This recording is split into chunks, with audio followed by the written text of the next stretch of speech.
Good morning, farmers. This is Wiki William looking at the wrong camera at the beginning again. Thank you for coming back. This is Wiki William from Wiki Farms, and today's daily devotion from Becoming a Connected Father. Again, I'm finding this from YouVersion. You can find it on your phone, Apple or Android, underneath the Bible app. Simple as that.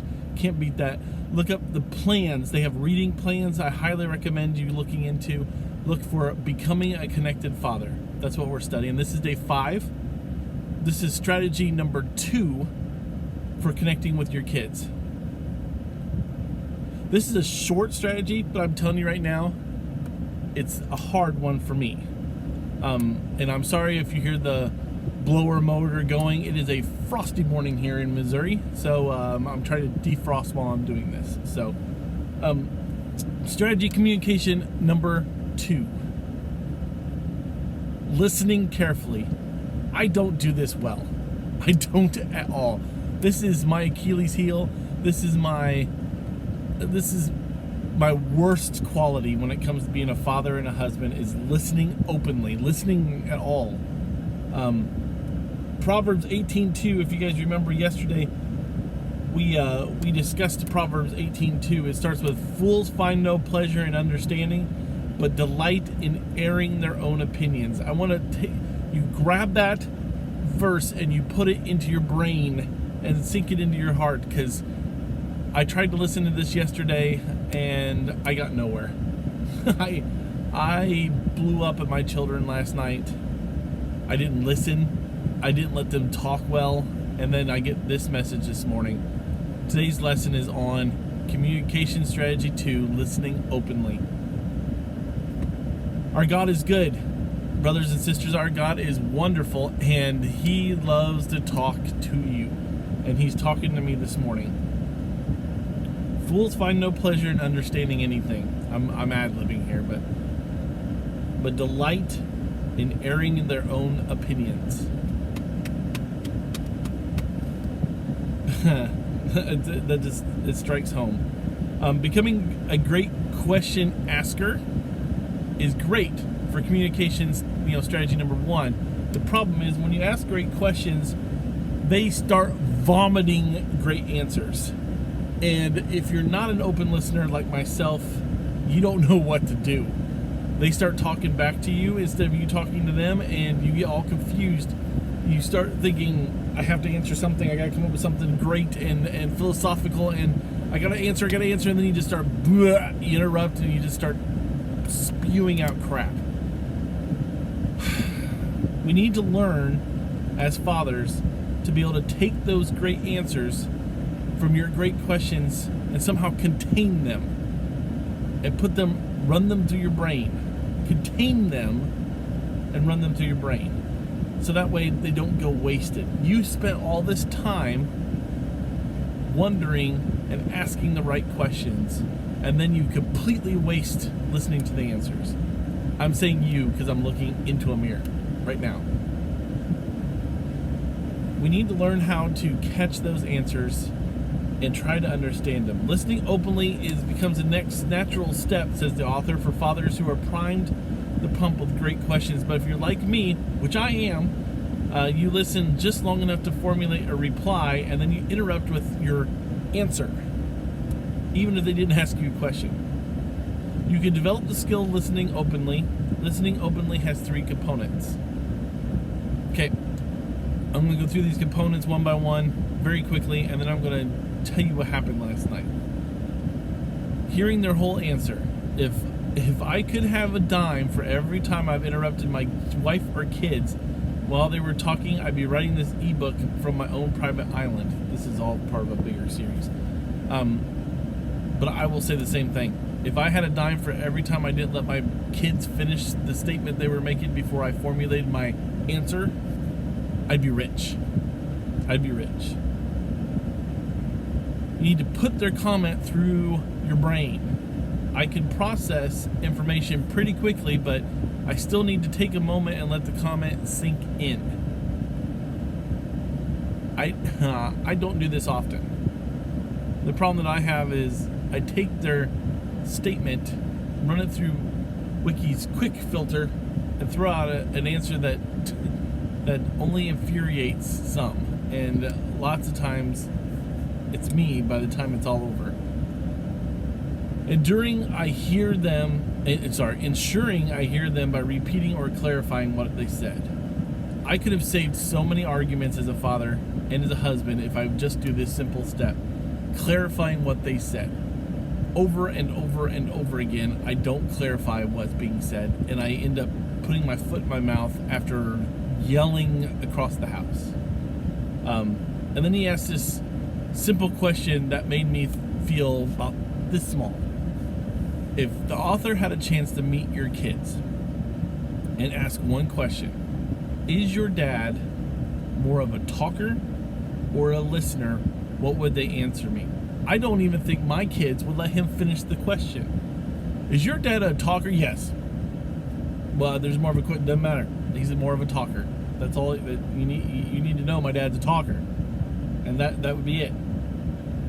A connected father can listen without bias, suspending judgment, at least long enough to fully understand, and listen to understand instead of listening to respond. The author goes on with a story here about his friend Dave. What he would do, and I might try this, is while my kids or my wife is going off, he takes notes. His friend Dave does. Not like long lists of outlines of everything that was said, but stuff that you notice that you would normally interrupt and answer. Like in this case, the author was going off about something that happened at work, and his friend wrote something and then covered it up with a book. Simple statement, covered it up with a book, and then went on to listen. And after the long drawn out situation, he looked at he said, so what did you write anyway? And he said, well, I noticed that we have pride with a big P, pride with a small p. That's what he would have normally blurted. That's what I would have normally blurted out. But his friend Dave wrote it down and let him listen to, let him finish understanding what was going on and clarifying it, and then he was going to be able to come out with his answer. If you want to be a connected father, commit yourself to listening well to your kids. It's a great way to build common ground and to get them to open up. So here's the situation. Last night, I blew up at Little Wiki. We've been having some issues with Little Wiki not being respectful to her parents. When it comes to bedtime, when it comes to any kind of time, when it comes to not being, we have a term called Pocahontas in our family. If you're being pokey, we call you Pocahontas in our family. We have one that will finish eating 20 minutes after everybody else does. That's how pokey she is. We have one that will say, yes, okay, I'll do it, and then they spend another 5 or 6 minutes doing something else. So last night, that's what happened. I said, it's time to go up and brush your teeth. Go brush your teeth. Okay, Dad, I'll be right on it. And she turned back, started doing something else. I let it go for about a minute, and I said, hey, I told you it was time to go upstairs. And she said, I heard you. I'll do it in a minute. And she started going back to what she said. And I said, no, you don't understand. When I tell you to do something, I, your father, want you to do it now, right away. And she turned around, looked at me, and said, Dad, chill. She's 9 years old. Okay, so she said, Dad, chill. Now, if I would have stopped my mouth and listened with my ears right then, I would have realized that she does not use the word chill like us fathers back in the day would have used the word chill. Like, chill out, man. You're really starting to get on my nerves. She was just saying, calm down, please. I'm almost done cleaning up what I was doing, and then I'll go upstairs. But no, Dad didn't listen to that. Dad heard chill. Her disrespect alarm went off in his head. My blood pressure elevated, and I blew. If I just would have listened, it'd have been all over. Fathers, we need to become a connected father by listening carefully, and not even just carefully, completely. So much would have changed if I would have just listened completely. So that's what I want you to work on today, knowing that I'm going to be working on it again today. This is day 5 of our 8-day study of becoming a connected father. If you have not heard the other 4 days, I recommend that you go back and find them and listen to them and get you an idea of how to become a connected father. We have 3 more days left in this series, and then we're going to move on to a different series. If you've been watching this religiously, no pun intended, if you've been listening to this religiously and you have an idea of something you'd want to study or you'd want me to go over, talk about, kind of digest with you, then please put it in the comments below. I love reading the comments below. You don't have, and I do appreciate it, don't get me wrong, you don't have to say great job, keep it up, that all kind of thing. I love it. I love the fact that you're liking it. I love the fact that you're listening to it. I'm putting this out there for somebody. If it helps one person, I'm great. That being said, if you don't know Jesus Christ, I'm a Christian first. Christian first, dad third, husband second, just in case my wife watches this. No, if you don't know Jesus Christ and you feel something empty in your life and you want to see about filling it in the happiness that I have in my heart for Jesus Christ, and you want to know why or how to get some of that, please contact me. Comment down below. Look me up on Facebook, Wiki Farms, WICKYFARMS. You'll find me right there on Facebook. You can send me a private message. Nobody has to know. I don't have a team of 100 people that look at these things. It's just me. So if you send it there, it'll only be me that sees it. Disclaimer though, my wife and I do discuss and pray over stuff. So please, if you send it to me, realize that my wife is going to know. Now, she's not a gossip. My kids won't know. It's not something I'm going to mention on some big stream someplace unless you ask me to do something like that. But please reach out to me.